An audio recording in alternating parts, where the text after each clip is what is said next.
The systems failed and the rules were ignored. It's a tragedy. Let's break it down. I've not seen the tapes myself, but we do not dispute that the tapes were not signed. It was a violation of the rule. Since 2020, again, we have new leadership and a new building and a new board and new standard operating procedures. And since then, the training has been enhanced. The poll watchers are trained specifically. They've got to sign the tapes in the morning and they've got to sign the tapes when they're run at the end of the day.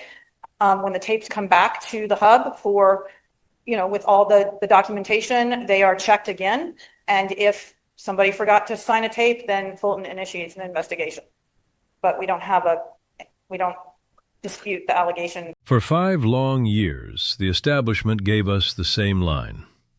The 2020 election was the most secure in history. If you dared to point at the smoke, you were shut down, or even worse, hit with what I call legal neutralization. But that era of forced silence just shattered in a wood-paneled room in Georgia. Sitting there in a red tie, a high-ranking official admitted to the state election board that they blew the protocol, big time. This isn't just some minor oversight. They left the tabulator tapes for roughly 315,000 votes unsigned. These tapes are the final word on what the machines actually counted. Without those signatures, the law says you don't have a verified count. The official tried to pivot to enhanced training and reforms, but for anyone who's been demanding the truth, this felt like a moment of deep, bitter vindication. While these bureaucrats finally admit to procedural lapses, let's talk about the people they steamrolled to keep the secret.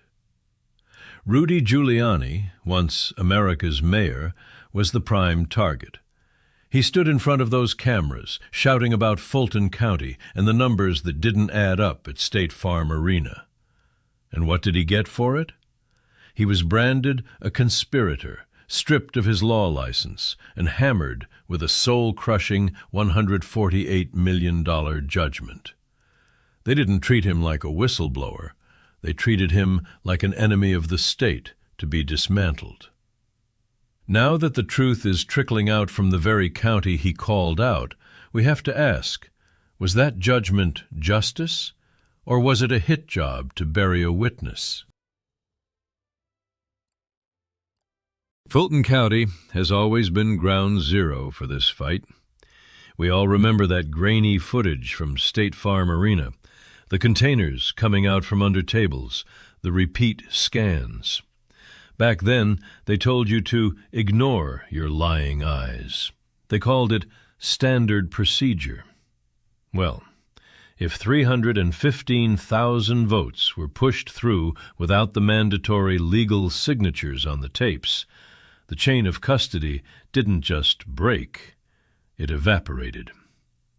Remember, the gap in Georgia was only 11,000 votes. This failure is 30 times that size. They claim the rot has been fixed with new laws, but this admission proves it went way deeper than anyone in power wanted to admit. This was a wall of bureaucratic denial that is finally crumbling. Let's get technical for a second, because the details show a total collapse of institutional integrity.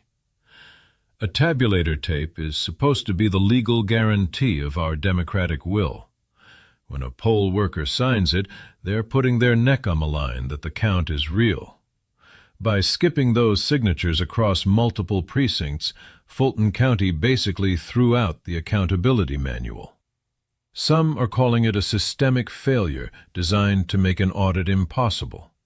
The state election board is now staring down the barrel of a $740,000 fine and a potential criminal referral to the Attorney General. They called it a major violation, but wouldn't say the word fraud. For millions of Americans, that's a distinction without a difference. The trust isn't just damaged, it's gone.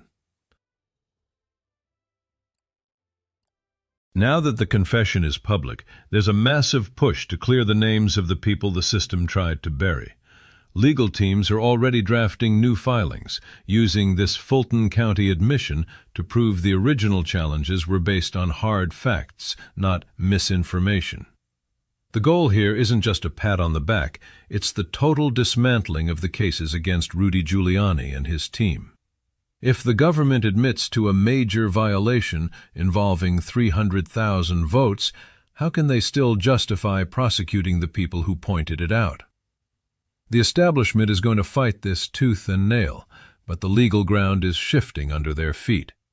This is about the principle that they can't throw you in legal jail for telling the truth. In the middle of this legal war, don't forget the regular people who got caught in the crossfire. The media spent years using personal stories as a human shield to block any real investigation into the machines or the missing signatures. They wanted you to focus on the emotion while they ignored the clinical evidence. But the December hearing was different. It was cold, factual, and devastating. The official admitted the failure was widespread. It confirms what we suspected all along. The safeguards were bypassed on a massive scale. We missed the chance to fix this in 2020, and now we're in a full-blown crisis of confidence. Our systems are only as good as the people running them, and in Fulton, those people failed us. We are just at the beginning of the fallout. This is going to trigger a wave of litigation that could hit the highest levels of the state. Secretary of State Brad Raffensperger, the guy who made a career out of defending that 2020 count, is now in a very tight spot. He's still claiming these are just clerical errors that don't change the result. But that's a hard sell when you're looking at 315,000 unsigned tapes. In a state decided by a sliver, that's a historic failure. People are already calling for a total freeze on legal actions and a full audit of every record left. The mainstream media will try to bury this as a minor hiccup, but you know better. When the rules are broken, the result is tainted. The fight for the truth is officially a moral necessity. History is going to look back at this as the turning point. This admission from Fulton County is the first major crack in the dam, and the flood is coming. For anyone who stood by the America First movement, this is the ultimate vindication. You were told you were crazy, that you were a threat to democracy, and that you needed to just move on. You didn't. You stayed the course, and now the very people who ran that chaos are admitting to major violations. This isn't just about the past. It's about making sure this never happens again. The era of silence is over. Accountability has finally entered the room.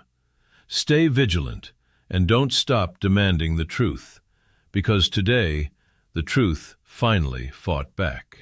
This report is complete, but the fight is just beginning. Subscribe now to stand with us.